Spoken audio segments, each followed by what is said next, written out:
how do you navigate and try to get, anybody to understand? Like, I'm just always telling guys, like, just find people like you. The people that have become my best friends now are like, we talk about ideas and strategies and what we want to do in our life and things like that.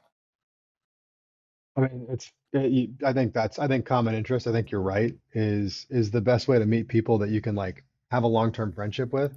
One thing I would say about um, media and baseball in particular, social media and baseball, we had last year leading up to the draft, we had Max Clark come to out here to Pittsburgh. And Max has this like huge YouTube following.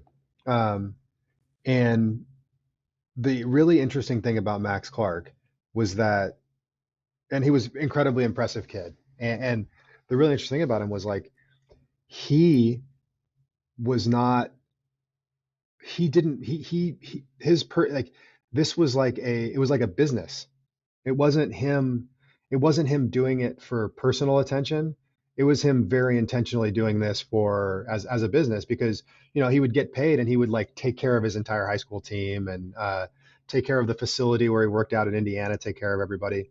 Um, but he wasn't the one holding the phone when he was here. It was somebody else, which I thought was really interesting. I'm like, how smart is this kid that he's realized that there's a way to monetize this, um, but he's not the one uh, that is interfacing with all of the technology.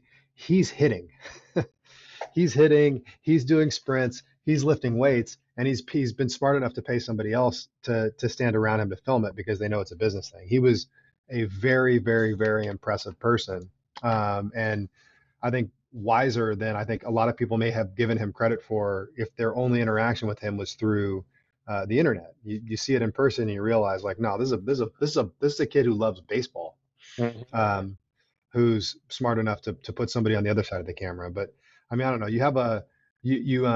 You bring up a question I wish I had a good answer for, but meeting people, making friends, yeah, common interests. And I think one healthy thing for people in baseball to do, for baseball players to do, is finding people with common interests outside of the game. Because this is not something like it's very easy to fall into the trap of thinking about this 24/7. If you can find somebody outside of the game to, if you can find somebody outside of the game to that has interests like that are similar to yours, something else that you might like to do, like that's a great way to offload baseball. It's one of Yeah, my favorite like parts about. non-baseball, right? Like just like Yes, do yes, something that's not, you don't need to go home and play, MLB The Show. Like go play Fortnite or, go play hoops or like do something that yeah, like clears the brain of the game. And I think we're losing the multi-sport athlete, which I think is really dangerous, where it's like you got these kids and they got this pressure like on this, they got trying to get recruited at 14 years old and they go, "Oh, I'm not going to play basketball this year." I'm like, no, like I love you're a baseball player and you're committed to this, but like clear your brain for 3 months and go run around and play hoops and like put the bat down. It's okay. Like it'll be yeah, there when you get back. yeah.